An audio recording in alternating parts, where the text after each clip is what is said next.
Ladies and gentlemen, Purdeep is about to come on and blow your mind with some powerful neuroscience. The science behind why we do what we do, how we show up, how we can live into our greatest possible self. So definitely stay tuned. It's going to be an epic freaking interview. Before that, though, let's talk to you because you're becoming your greatest possible self. However, I can support you in furthering your evolution, furthering your growth into your GPS. Let's explore it. Whether it's staying tuned to the 12-hour marathon and podcast, subscribing, launching your own podcast, getting coached by myself or Purdeep, who's a champion, like whatever are those next steps for you, take them. Be your greatest possible self. Keep being and becoming. I love you. Thank you for being here. I'm going to talk to you about the iTunes review of the week now, and let's see who it's by this week. It is Logix, and Logix says, such passion and high energy. Chris provides such enthusiasm in all he does because it's who he is. His podcast is a great resource with fabulous guests, and I'm excited to have found this platform to learn as much as possible to expand my life on so many levels. Thanks, Chris. I appreciate you, Logix, and if you want to get a chance to get shouted out on a future 12-hour live stream and marathon, go to beergps.com/iTunes or search Greatest Possible Self. So I work with guys, obviously, specifically for a reason. A, because they're underserved, and B, is because there's a huge need there. Yeah. And it's something that I learned, and it's basically near and dear to my heart. It's because I saw my dad, who was an entrepreneur, who lived, on paper, he had everything, but he was still struggling inside. He still was not fulfilled with his life. And he passed away at 64 and a half, hoping to hit that milestone of 65. And, that was his time to say, you know what, I did it. I raised a happy family. I have a successful business and I made the money. I've done that. Now I can just chill out and enjoy my life. He didn't make it, unfortunately. So that's kind of why I help men. I see a lot of guys struggling and grinding these days and honestly grinding for a very long time, trying to get what they want and not being able to achieve it. So what I do is I coach them in two aspects. One is really on the business side, specifically on the marketing and sales and really driving growth for their business using neuroscience. But then more importantly, on what I call their themselves, their self-mastery skills, because I'm a firm believer, and I've seen this over and over again, is that the business owner, the guy, is the biggest asset for the business, but he's also the biggest roadblock. And so if I can help him really up his level in terms of how he is as a leader, how he is as a man, how he is as a father or a husband, his business just grows as a result. So that's basically what I do. And a lot of the work that I use are proven studies. So I have a very extensive business background. So I use a lot of business strategy and tactics, but I also dive deep into the neuroscience and in terms of what really makes them tick. Because once people know what makes them tick, they could tweak it themselves. They don't need me. And so my goal is to really teach them. So it's kind of like, teach a man to fish and he can catch fish forever. That's my philosophy. I love it. I love it, dude. So I want to dive into your journey. How did you get into business and neuroscience? When did that all evolve in your journey? Wow, it's interesting. So business, I was, you can say, a student for a very long time. At the age of 15, I was managing 50 people. I was on an orchard. That's kind of how I grew up. And I was asked to take this role. And I basically said, okay, crap, this is interesting. I have to manage 50 people at a time. And I was taking a look, and it was in the agriculture business. And I was taking a look at people. And you could have two, let's just say farmers or orchardists have the same exact type of crop and almost the same size of business, but one would be complaining that he's barely making ends meet and the other one would be successful. And I saw my parents be one of the successful ones. So I said, what really differentiates successful people, entrepreneurs, from the ones that are not so successful? So I started this journey at 15, but interesting enough, my parents said to me, they came here as immigrants. They had really next to nothing. They had $11 when they came here from India. Wow. And they said, Purdeep, we don't want to see you struggle like we did. So we want you to get an education. So they kind of pushed me towards the academic path through, and they wanted me to be a doctor. You can say that's a typical Indian thing, right? The first generation is to grow up as a doctor, a lawyer, or an engineer, right? Those are the three chosen paths. So I kind of went into the academic world, but it was interesting because in grade 10, I don't know what happened, whether I had a great teacher or something. I started studying basically at that time. It wasn't known as neuroscience, but it was neuroscience, how the brain works, how memory works, how speed reading works, for example. And I just started picking up on things that I noticed that I was able to excel at versus the people that weren't able to. And what was I doing different? And all I was doing was applying my brain at that time. Yeah. And really, you could say at this, people call it brain hacks or whatever it is, but it was really applying those principles that allowed me to excel in the academic world, allowed me to, at that time, I had a photographic memory. I could memorize a 500-page textbook, word for word, page by page. And so Damn. that enabled me. Yeah, it was interesting. It's not very useful. It can be useful. It's kind of fun, but it was really interesting to see, because I just really found it funny, because kids would be like, that's not normal. And the only difference was I was applying things that they were not applying. So I kind of followed that throughout my life. I've been a student of neuroscience, students of really how personal development. And so that's kind of what led me to where I am today. I was in the executive world. I was a successful executive, but I wasn't happy. And so I literally walked into work one day. I had it all. Everything on paper looked great. I had a beautiful wife. I had the job, the money, doing all that, traveling the world. But I was miserable, man. I was absolutely miserable. So I just walked into work one day after talking to my wife about 2 days prior. And she said, "Are you serious? Like, are you going to do this?" And then she looked at my eyes and she said, "I can see it in your eyes. You are going to do this." And so I walked into work and I quit. People thought I was nuts. They thought I had lost my mind. They literally thought I had fallen and hit my head. My parents said, "What are you doing? You're throwing your life away. You have everything going for you." But it was the best decision I could make, because every person, I believe, has a calling. Yeah. And this was my calling in terms of helping men specifically on their journeys. Dude, that's so rad. So were you still studying personal development and neuroscience while you were in the executive position? Absolutely. And I can say hands down, people ask me, because I was the youngest executive in that type of organization, a very large organization. You can say across the country, and I've excelled very fast. And people ask me, what was my secret to success? And it literally was one thing. I would work on myself more and harder than anybody else in the organization. And that's really what drove my success. And did that look like, investing in coaches, courses, studying, journaling? Like what did that look like? Yeah, absolutely. So here's my philosophy at that time. I don't watch very much TV. I read, I learn, I take courses. I have some of the best mentors around the world in their specific areas, and coaches, and basically my circle, right? The circle of people that I have around me. So I spent a lot of time while other people were focusing on their specific roles, for example, like specific technical studies. I was focusing on how do I be the best person and the best man I can be. And that entails all the things that you talk about. Is really, mentors are absolutely critical. I would say, if anything, if you can just find a mentor out there, that's the most important thing. But I'm a big geek as well. I firmly believe, and this is something that my grandfather taught me, is that, learning is living. So the more I learn, the more I get to live. Wow. Dude, this is great, man. So you took the leap from corporate environment as executive, and what was it like building your business for men? Well, the first thing that happened, man, when I left was I was like, oh crap, what do I do now? Yeah. Because it was almost like burning bridges. Word spreads quick in the industry, and I was just kind of like, okay. So, but luckily, I was coaching people on the side. It was my hobby. That's my passion, is helping people. And so I said, what doors will open up here? Interestingly enough, I went to learn from one of the top digital marketers in the world, and he basically came back and said, "Purdeep, I need to hire you." And so that for me was a trigger. That was the first door that opened, where I said, there is massive opportunity here. And that's kind of what kind of opened the way. And I was coaching both men and women at that time. But I've really narrowed it down specifically for men, because I've been, and I don't share this openly with a lot of people, but in certain contexts, but I saw my father struggle with alcoholism, and that was a big thing in his life. And so I was, psychology is a big thing as well. And so I was studying addictions, because I was trying to help him as much as I could, but he just, he's too far along the path. He was drinking since he was 17 to actually change his ways. And he didn't fully understand, coming from India, not being fully educated, the language barrier. And I couldn't explain things to him as much as I wanted to, but I saw him suffer. So I have a soft spot for men.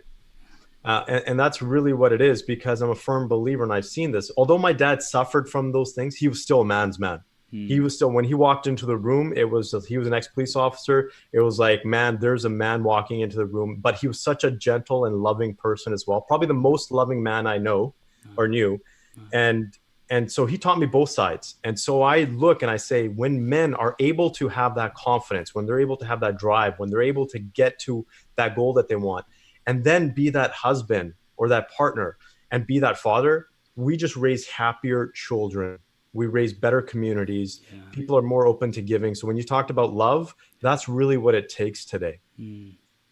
How does a man really say, who am I? I'm sure that, let's start with that question, like the existential, question, especially from a man's perspective. Let's start there, man. When they have these kinds of questions, we have men who are listening right now and they're asking, who am I? Why am I here? What do I stand for? What's this all for? Like, do you get people who come to you asking those kinds of questions, and how do you handle that? Yeah, absolutely. I think we're going through a time right now where a lot of men know how to be men. They don't know what it means to be a man anymore. There's a lot of confusion because there's so many different things hitting them. The media, we have a whole bunch of different movements happening. And so that is very common right now, Chris. And this is why I've created this movement. And it's a movement of men who win, right? It's hashtag men who win. And I created that because I want men to win in their life, in their relationships as a father. Yeah. And so, yes, men come to me with that. So I have a very spiritual background as well. And so when it comes to spirituality and when it comes to, I incorporate science into this as well, because right now we're at a time, it's very interesting, Chris, that science and spirituality are meeting. And a lot of the things that were talked about thousands of years ago from a spirituality perspective, science is proving now that it's actually beneficial. It's actually working, things like meditation. I'm kind of going off track here, but it kind of brings things into perspective, because the first thing I tell guys to do is really sit in a room, shut all the lights off, close your eyes, and just tune everything out. Tune every expectation out. Tune out everything that everybody is asked of you. Tune out every influence, like the media, like your parents, like your kids, like your wife, how much money, your job, all of those things you need to tune out and ask yourself this one question: am I happy with who I am today as a man? No. And if that guy says, yes, I am, great. That's great. So how can you be happier? But I can tell you without a shadow of a doubt, 9 out of 10 guys that ask themselves that question are not happy. Yep. And so the question is, excuse me, who do I want to be? Not who I am, but who do I want to be? Yeah. Because it's very easy to become that person. It can actually happen instantaneously if given the right steps and the right process, which is what I train guys on. But that is the most important, because we are not stuck as a person we are. We can create who we want to be. But the most important thing to remember, because this is where I got caught in the corporate world, I had it all. And I thought I was being the man that I wanted to be, but it was a man that everybody else wanted me to be. Dang. Dude, that external pressure, external expectations, and meeting up to that, and like just trying to fit in to what we've been told and what we've been programmed to be. So the first thing is to really get reconnected with what's important to me. What do I want? What do I desire? Where do I want to direct my life? Because I think a lot of men are suffering these days because they aren't really tuned into who they are and their gifts and how they can serve the world the best. So they're kind of just a body of flesh, showing up and banging some keys, or banging the hammer, or whatever it is, or even if it's producing incredible results in corporations, but they're just disconnected from why they're doing it and who they are, then they could be producing results, but it's not a really fulfilling experience, man. So I really see the need as well that's going on in the world. Yeah. That actually brings me back to a moment that actually was a key point in terms of leading me on this path. Was when it was around the same time, I don't know if it was immediately before or right after when I left the corporate world, this flashback came of a memory when I was 7 or 8 years old, playing on the driveway with Hot Wheels. And I remember, I don't know why I would have that vision at that time, but I remember as a kid, I was thinking at 7 or 8 years old, I was thinking, I want to be CEO of my business, helping people, doing good things for good people.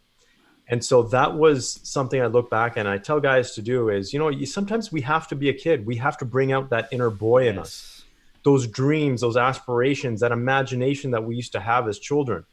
And so bringing that out will actually bring more clarity, because the one thing that we miss out on in life as we progress with age is curiosity, is that imagination, right? And I'm not just talking about this, off the top of my head. There's studies to prove this. There's neuroscience studies to prove that our imagination exponentially declines with age, which is incredible. So just bringing that back can really bring a guy back into alignment in terms of how he wants to live his life. You put all those external influences aside, those pressures, right? Because we all feel those pressures that we have to make a certain amount of money. We have to look a certain way. We have to dress a certain way, have to be a certain physique, for example. All those certain things influence us and take us off of who we really want to be. Yeah, and I also love what you said about imagination. There's studies that show imagination exponentially declines, right? And I've come to learn that when we're not curious, when we're not imagining, when we're not playful, right? Like really having joy and fun in our life, then we're like contracting. Instead of being expansive and dancing and playing in the universe and, like being expansive, we're contracting, constricted, and that like literally, and tell me if you found the same thing or if there's any studies on it, but it like literally condenses our matter in our body. Instead of being like spacious, alive energy and matter in our body, it's condensed, and that's taking away our youthfulness. It's taking away our life because we're becoming material rather than the ethereal that is like, the conduit that's flowing through our body, bringing us life. Yeah, wow. Now you're speaking my language, man. I love that. Yeah, so that's really where we talk about, spirituality mixed with quantum physics, mixed with neuroscience, because what we are basically walking, talking blobs of energy. Yep. And so our thoughts are the most important or most powerful sources of this energy, and it really conducts how it's just, if we take a look at it, because I could talk about this for hours, but simply put, our cells are made up of energy, and our thoughts direct our cells.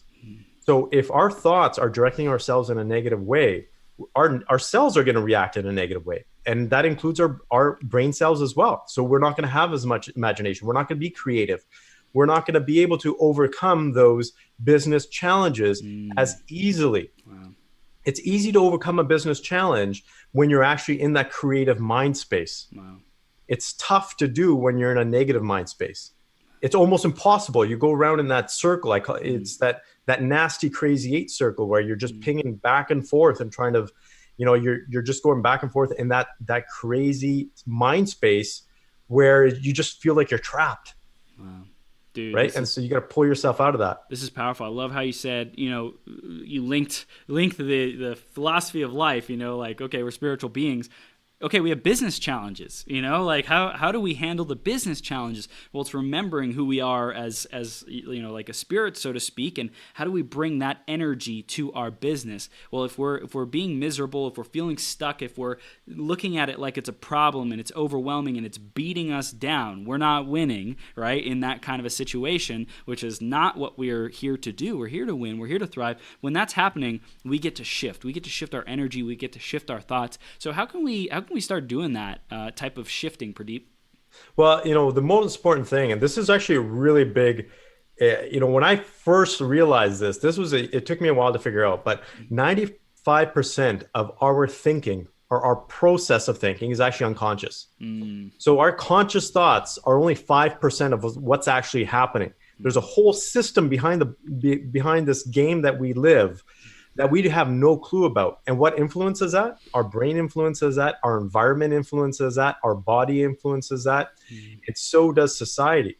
So there's 3 things that I tell guys to focus on, and this is part of the system that I have, is you have to focus on your mind, you have to focus on your emotions, and you have to focus on your energy. And so we could quickly break it down if you like. And let's start off with energy, because this is where quantum physics plus spirituality come in as well. Sure. Most people are living in the future or they're living in the past. They're constantly thinking about the future, especially go-getters, right? We're like, what do we got to do tomorrow? What do we got to tackle? I got to hit my revenue target. But here's what happens. You have to do that at specific times, because if you continuously do that, you take away your energy from the current present moment. Why is that? Because there is no such thing as a future. There's no such thing as a past. It's a continuous moment of now. The only time the past and present exist is actually in our mind. It's like hardware, right? It's just like, it's like a program in our mind. So what ends up happening though, is every time we direct our attention to the future or to the past, it's diluting our focus and our energy. So think about that. We have 60 to 80,000 thoughts a day. Wow. Right? 47% of the time, we don't even have control over those thoughts because they're just kind of in la la land. Mm-hmm.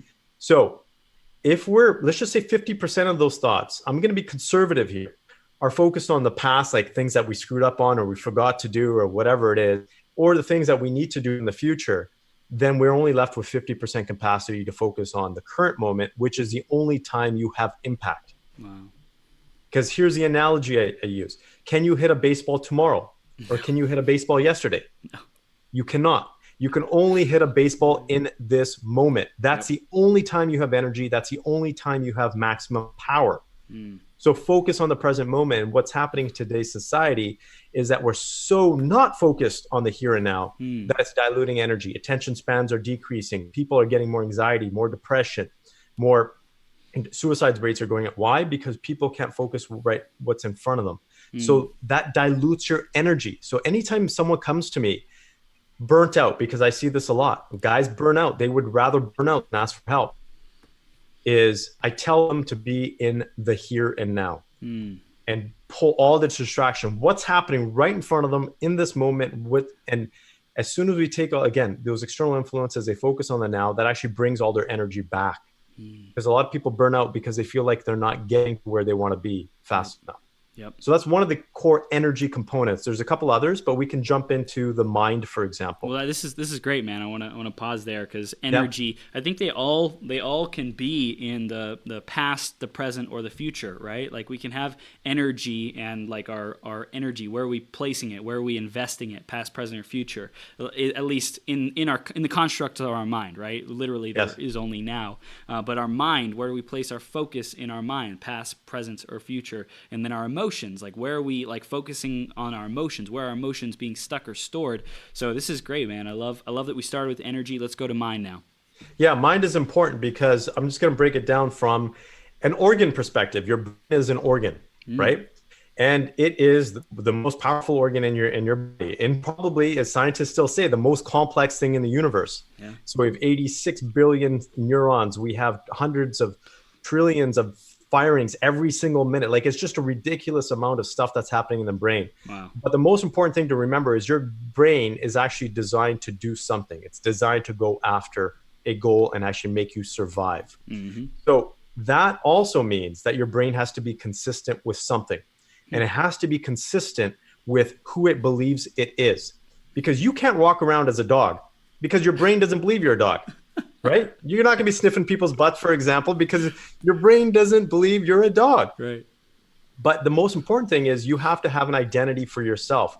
The problem or the challenge is that most people, I'm going to speak specifically, men and women, have not created their own identity. They've allowed others in society, because this is how 99.99% of people work, and it's no fault of their own, because no one has really talked to them about this and taught them this. No one in school teaches this, is that they have to create their own identity. Because by the time we are 8 years old, we have established our core beliefs. We have established almost how we think, and we follow that for the rest of our lives until we actually challenge it. So what I do is I tell people, create 3 characteristics of your new identity, the person you want to be. Because if you don't, other people will, and you're going to be following, and your brain's going to be consistent with that. Because people, I've seen guys that make a lot of money say this: I'm a loser. Well, dude, you're making tens of millions of dollars. How are you a loser? It's because in some way, shape, or form, society, or they're feeling the pressure of somewhere that they are not feeling fulfilled and they don't have that identity. So you have to create that. I'll give you a prime example. Myself, I'm a visionary, I'm a driver, and I'm a leader. Those are the 3 characteristics of my identity. So everything that I do, for the most part, follows those 3 things. I always ask myself, what would a leader do? What would a visionary do? What would a driver do? But you also have to have other identities. Like with my kids, I have Disney dad. But the whole point with that is that you have to create your identity, because it gives your brain a carrot. And you're in that brain. Here's how success is simple. Happiness is not as simple, but I'm going to break it down and say it is simple. Because if you want more money, if you want to have a better relationship, all it comes down to is 2 things: making better decisions and taking more effective action. Because life and business is all about decision making and taking action. That's all it is. It's a series of decisions and actions. Yep. So if you get better at making better decisions and taking more effective action, better action, you're going to be more successful. You're going to get to your goals faster. You're going to make more money faster. You're going to have a better relationship. Here's what happens though. Your brain will make decisions consistent with its identity. And so you either create your identity so your brain can make decisions that are aligned with that, or you don't, and your brain makes decisions based on what other people want you to be or have or do in society, and then you get confused, right? That's why people, I call it the three-legged race, right? You're trying to run that three-legged race and you're tripping over yourself. And so that alignment is that's the most important thing from a mind perspective. Dude, great. This is great. I love those two factors, better decisions and taking more effective actions. That's like all it comes down to, right? If you want success, you got to make better decisions. And those decisions stem from who do we see ourselves as? Who do we know ourselves as? What are the characteristics and the qualities? And I love your three: visionary, driver, and leader.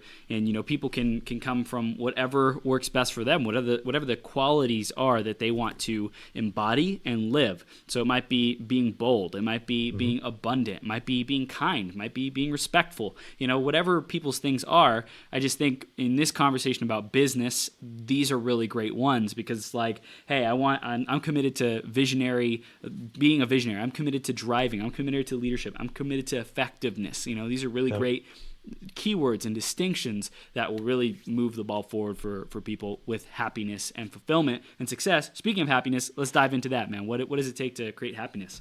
Oh, well, happiness is an interesting one, because I like to talk about it, joy. And again, there's three universal, you could say, feelings or emotions that everybody should be feeling. It's love, it's peace, and it's joy. Yes. Right? And so you will have more love or more joy if you have more peace in your life. You will have more joy if you have more love in your life. So by focusing on those things, your happiness will increase. From a science perspective, there's a few things that have been proven to increase people's happiness levels. And it's not money, interestingly enough. Go figure. Yeah. It's actually things like spirituality. Yeah. That's one big core. It's things like nature. Yep. The other one is community, your relationships that you have. Wow. Those are the three main things that impact people's happiness and have been shown and proven to impact people's happiness in terms of studies. So if you want to be happier, have better relationships with people, go spend time in nature, right? Those are, and have some, and it's not just spirituality, have some belief or faith in something that really drives you. And that's important to have. And you see a lot of people that have those three things, and man, they're happy. Yeah, I love what you said about faith in something that drives you. It's like spirituality for spirituality's sake, it's like, well, why even be spiritual? And so for us, we're like, hey, how can I, like, so to speak, give the most and get the most from this belief system, from this paradigm that I get to create, right? Because I'm creating my reality, I'm creating my character. What do I want to create? Well, I want to create a universe that says, like, we're always supported. I want to create a universe where, the more love I give out, the more love I get back. I want to create a universe where we're all connected and we all, like, feel each other and know each other and like support each other.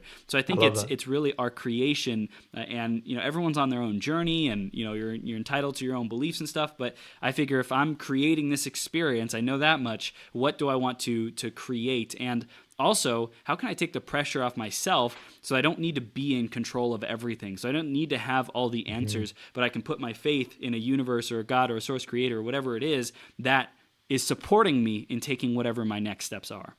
Yeah, exactly. I think just to add on to that, because I think that's absolutely brilliant. I think you just summed it up so well, is that I'm a firm believer that everybody lives this life once. You might believe in spirituality or karma, but in this form, in this lifetime, you live it once. And you have every reason to live it to the fullest. That is the most important thing. People ask me, well, what's the purpose of life? And what's the meaning behind spirituality? And I learned this because my great-grandfather was a spiritual teacher for 50 years. My grandfather was a spiritual practitioner. My dad was even spiritual to a certain degree. It's that we are put on this earth to live life. That's what it is. And so you should live it to the way that you want to live it. If you want something in your life, go get it. right? It's not wrong to have money. It's not wrong to have whatever you want. But the most important thing to remember is that it's what you want, not what you think other people want for you. That is the most important thing.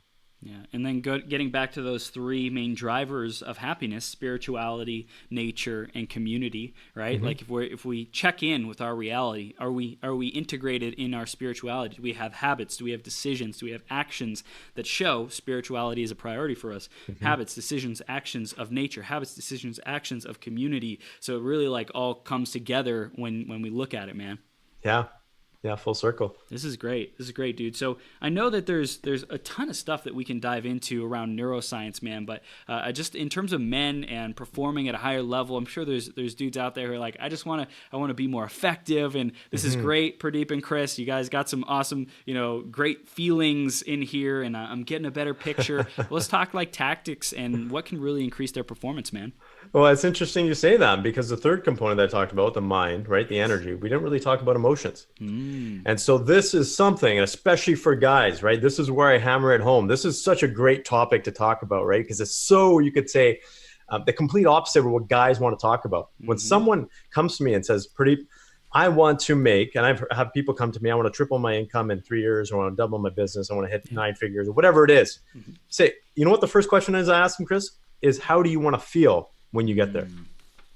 And they're just like, well, what the heck does that have to do with money? It has everything to do with money, because here's the reason why. If I'm going to sit here and I'm going to coach and mentor you, and let's work with you, let's just say for 6 months or a year, whatever that is, and we hit that milestone, and you're not feeling those emotions that you want to feel, then it's gone to waste. Yeah. Because there's no point doing it unless you're going to actually feel the way you want to feel.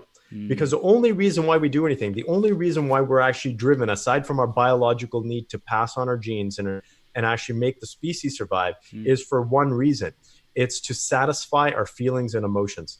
Wow. Bottom line. Wow. And so this is interesting. When I was at Stanford, there was tons of other studies being done at this, specifically around emotions and decision-making, the impact of emotions on decision-making, and the impact of emotions on performance. And so here's the interesting thing. The more emotions, the effective emotions that you put into your decisions, the more likely you are going to take effective action. Wow.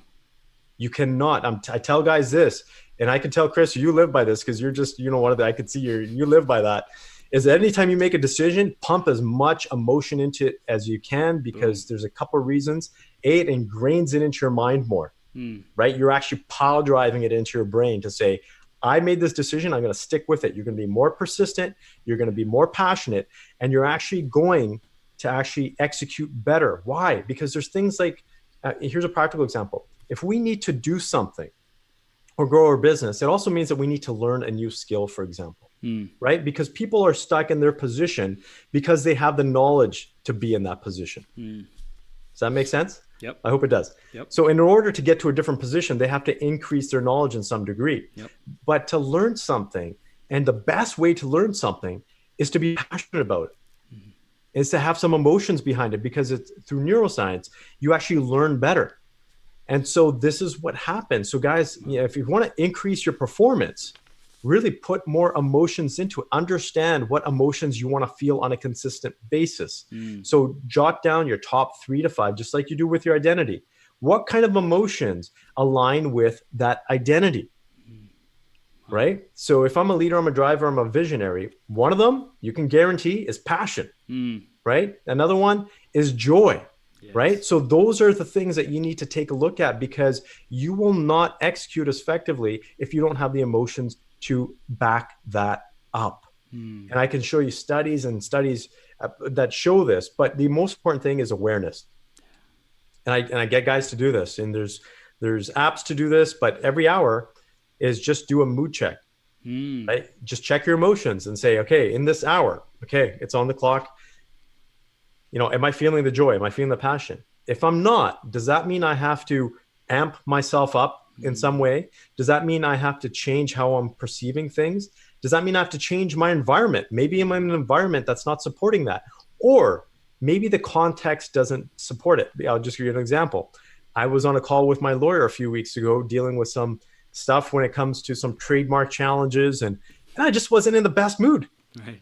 And it just came up on my check. And I just said, you know what? I'm a little pissed right now, but that's okay because the context is okay. I need to be a little pissed with my lawyer right now because he's going to respond a little bit better, but that's okay. So after I'm done this call, I'm going to go back to where I need to be from an emotional level. Wow. And so that is important.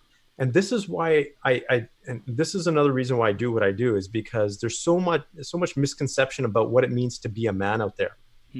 That a man shouldn't be in tune with his emotions. Complete farce. You need to be in tune with your emotions, because the more in tune you are with your emotions, the more powerful you are as a man. You're going to be 10 times more effective. You're going to be 10 times more powerful if you use those emotions to harness the work that you're doing. Here's the challenge. I talk about alignment. The alignment between your energy, your mind, and your emotions. If they're not aligned, which most guys are not, at least in one or more of those areas, you're not going to be as effective. It's like what the analogy I use is pushing a truck up a hill that has no gas. That's what it feels like. And we all feel it at times. Majority of the times, this is how we feel, right? We're using our brute force, trying to push things through. Yep. And that's how we've been trained to be as guys, right? Just persist, right? Don't give up. Burn out before you give up. But people are burning out because they're not aligned. Yeah. Because if your emotions are aligned with your mind and your energy, boom, everybody's felt this. And Chris, I'm sure you felt this. Those times where you're in alignment and you're in that, people call it the zone, right? Zone, yep. Things come to you. You're almost like a genius state where challenges come up and you're like, I got this. Bring it on. What else you got for me? Challenges, we feel that maybe few times, maybe a year for some people, maybe a few times a month. The key is to feel that more often. So if you're in that state more often, you're going to get more done. You're going to get more results. You're going to be that much more impactful, more powerful. And I talk about this from a relationship standpoint as well. Just watch how your woman looks at you when you're in those states, right? She's just going to be like googly eyed over you, right? And your kids are going to look up to you and say, wow, like this dad of mine is absolutely amazing, right? Though that's what you want. And that just drives you even more. Right? Because you see that impact. I'm hearing that we need to make a decision and have effective actions behind adjusting our emotions and our energy and our state, really. Like, what is our state? What are the emotions that are going through us? And so every hour, you mentioned, you can have a indicator pop up or a reminder saying, hey, what is my mood? What is my state? What is my emotion like right now? And do something to shift it. Do you recommend anything in particular with your clients on how they can shift their energy and get into a primed state, so to speak? Yeah, so there's different things. The most important thing I'd say, so there's three things I teach from an energy level. Okay. But before I get into that, you touched on something very important: awareness versus understanding. Right? Awareness is the first step, but understanding is the next step. Yeah. It's a difference between someone saying, hey, look, I know I shouldn't eat crap because I may have a heart attack, versus someone that's had a heart attack and said, I need to eat better. Yeah. That's understanding now. Yeah. What's happening in today's age is a lot of people with awareness, but they don't really understand, because once you understand, you actually act. There's a difference. And so that's why I talk about, especially in today's era where we have a lot of talk about mindset. I use that in context because people understand that, but I don't like to use that word because I think it's a fad these days. So many books on it. People read about mindset. And then if you ask, how do you actually change your mindset? Right? No one actually gives you a formula to change your mindset. Right. They say, change your perspective, look at things differently. But the most important thing to do is just to say, going back to your question, from an energy perspective and understanding, there's three things to focus on. The first one I already talked about in terms of being in the here and now. Yep. Anytime you feel less energy, bring yourself back into this moment. Yep. Ground yourself. That's the first thing. The second thing is to pay attention to where you focus. Multitasking will destroy people. I've seen it. There's no such thing. Neuroscience has proven it. You cannot multitask. It's one thought at a time. Yeah. Here's what ends up happening. Most people live with like an octopus. They have their tentacles out everywhere. What does that do? If you have 100 units of energy and you're displaying it, or you're focusing on 10 different areas, well, there's only 10 units of energy per tentacle. Yeah. You're not going to be as effective. And that's why your energy is getting diluted. Bring it back. The other analogy I use to counter that is an axe. If you take a look at an axe, it splits wood, and it splits wood fairly easily. Why? Because it focuses all of the power and energy along a very thin line. Yeah. It's very focused. And the other thing with focus is also, are you focused on empowering thoughts, or disempowering thoughts? Positive thoughts, negative thoughts? Are you focused on the future, the present? Those are there's two trains of thoughts. I don't like to say good or bad or negative or positive. I like to say empowering versus disempowering. Yep. That's what you have to ask yourself. Is my focus, what I'm doing right now, is that empowering me or disempowering me? If you're sitting there and you're just, you're getting pissed off because maybe your in-laws are making comments or whatever, and that's where your focus is, that's not empowering you. Right? So you have to and that people burn out. The reason why people burn out is from a mental state more than a physical state. And so you have to understand your brain consumes 20% of up to 20% of your daily calories. Yeah. If you're burning that on crap, disempowering stuff, you got nothing left on the empowering side. Here's why burnout happens. Energy out is greater than energy in. Bottom line. Simple physics. So what does that mean? You have to recharge yourself more. Yeah. Do the things that enable you to bring more energy. Maybe that's spending time with your kids. Maybe that's spending time with your wife. Maybe it's spending intimate time with your wife. Whatever it is. Right. Maybe it's playing sports with the guys or going out for drinks with the guys. Recharge yourself. But with go-getters, a lot of times what happens is we don't recharge ourselves because we just continue to go on to the next task. Yeah. The other thing, which is being talked about more now, but isn't very, isn't out there mainstream, is really the two polar opposites of energy. And you could say the yin and the yang, or the masculine or the feminine force.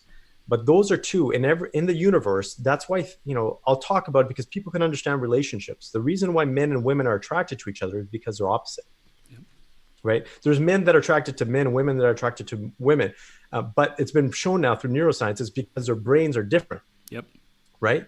They're actually, a heterosexual man's brain is similar to a gay woman's brain, for example. Yep. So there's a difference there. So the important thing to remember is that opposite energies attract, but there's opposite energies in each one of us as a human being. So as a man, there's a masculine force and there's a feminine force, and we have to have both. Don't confuse that with being a man or a woman, because a masculine force is very direct.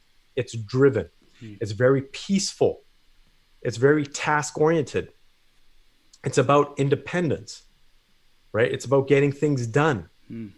It's about being solid and stiff almost. That's the masculine force, right? So take a look at it. When we're being guys, that's how we are, right? We're kind of in that let's get stuff done. Let's stiff, we're solid.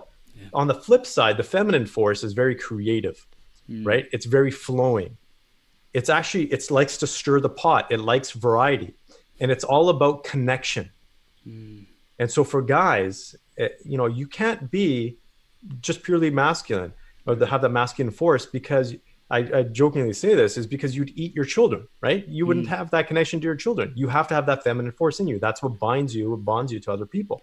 That's what allows you to be creative, right?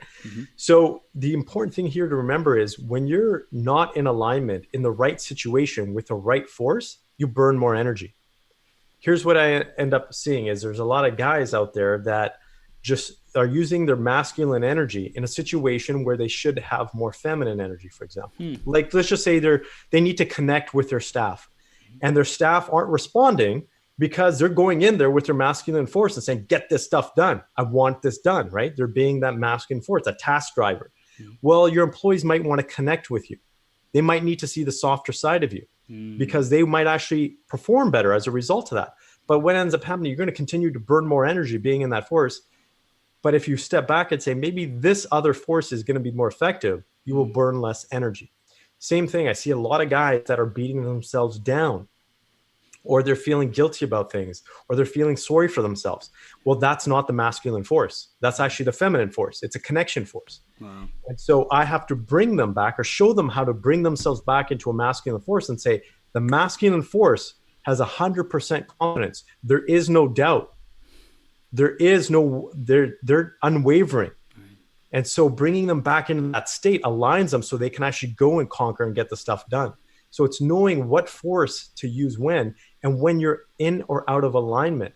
Here's what happens, Chris, in relationships today, and I'm seeing more and more of this with guys, is that in their relationships, they are using more of their feminine force. And that's driving women to use more of their feminine or masculine force. And now, guess what? I get just as many referrals from women today that I do from men saying, I need you to work with my man. It's incredible.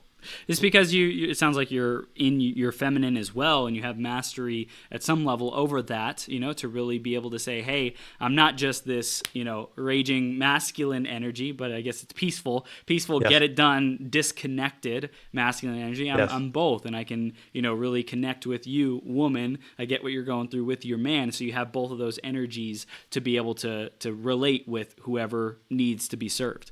Yeah, and exactly. And even with men, that's where I have to flex my feminine energy as well, my force as well, because there would be no connection. Otherwise, what happens in the masculine force? We're eyeing each other up, right? There's a natural instinct for us to put ourselves higher on the hierarchy list. But when there's a feminine energy, a force in there, it actually allows us to bond and actually allows us to have that conversation where guys can openly have conversations with me. And they openly say, man, I can't believe I'm saying this stuff to another dude. That, I get that all the time. That's awesome. Yeah, it's cool. Awesome, dude. I love this. This is powerful, man. I know that there's a lot of men out there who are asking, okay, so I get that I get to be responsible for these things. How do I actually do it? How do I stay accountable? I think a lot of men are struggling with accountability to the things that they learn. Awareness is great, but understanding, implementation, execution might be a place where they're falling short. Like, how do they handle that, man? Yeah, first thing is take a look at this. I'm a firm believer that no one can be motivated. Yeah, can motivated short term, they can be inspired short term, but long term you cannot. Here's what's the number one skill has been proven now by studies of following kids from the age of, I believe it was 2 years old and up, in terms of their success levels and their relationships of success. The number one factor is self-control and discipline. Wow. That is a number one factor. If you want to teach your kids, if you want to be more successful in life, that's what you need to focus on, is self-control and discipline. So I honestly do not like to work as an accountability coach because I found that it just takes too much energy on both sides. I have to get them to the point where they need to understand you have to hold yourself accountable to that standard. And if you can't, that's fine. I will be here to support you and guide you. But you also need to find someone else in your life that can hold you accountable as well. Yeah. No one else has held me accountable throughout my life. That's been part of my success because I've held myself to the highest standards. And so that will differentiate a person right there. And what I'm hearing is there's a decision that someone makes that it's not someone else's responsibility to help me get to where I want to go. It's my responsibility. I am accountable. I may fall short. I may mess up. I may fail. And I'll get back up and I'll say, okay, let's do it again. Let's figure it out. Let's keep going for it. Exactly. And I like to use the analogy of getting thrown off the bull because we all do. Yeah. It's how fast you get back onto the bull that really counts. And so some people do, Chris, in all honesty, some people do need to have an accountability partner, right? That's just part of, because they haven't built the mental habits and the self-control to actually get themselves there. Then find a good mentor, right? That is important to do.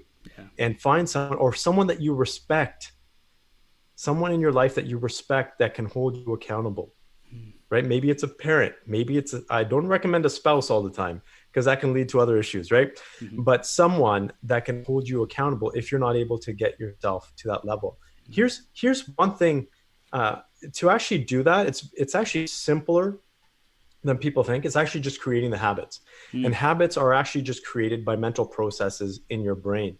Here's what I always encourage people to do is the minute that you make a decision, always take an immediate step or action towards that decision. So whenever someone says to me, I love this because on a coaching session, a mentoring session, someone will say, okay, this is what I'm going to do. I'm going to say, okay, then do it. They'll be like, what do you mean?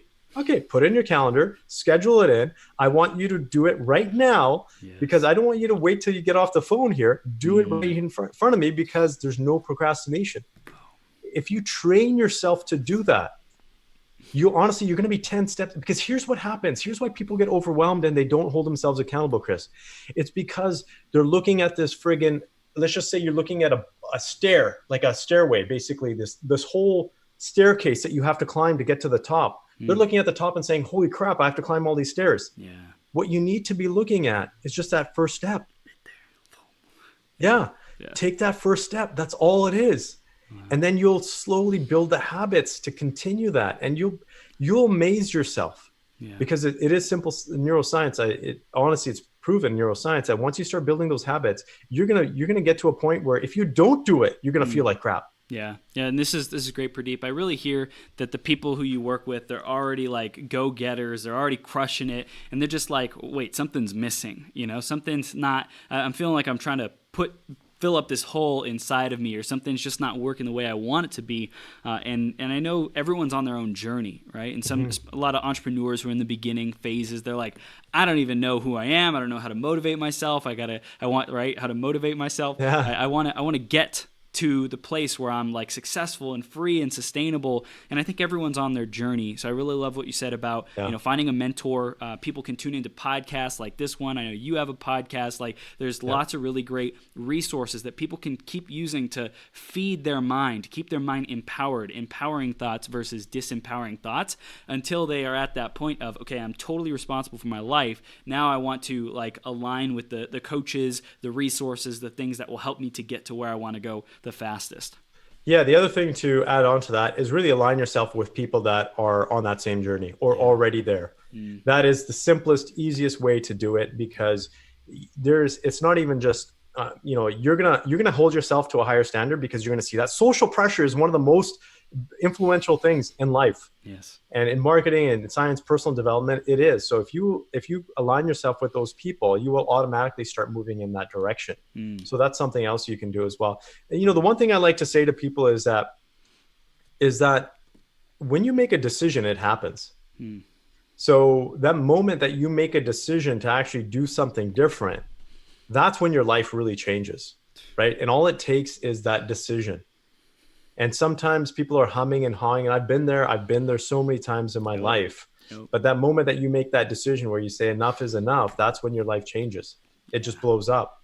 And so I'm a firm believer that the reason why people aren't doing it is because they just haven't made that decision yet. Dang. Dude, I love it. I love it, man. So this is great. They are ready to make the decision to continue their journey with you, Purdeep. How do they do that, man? What are their next steps?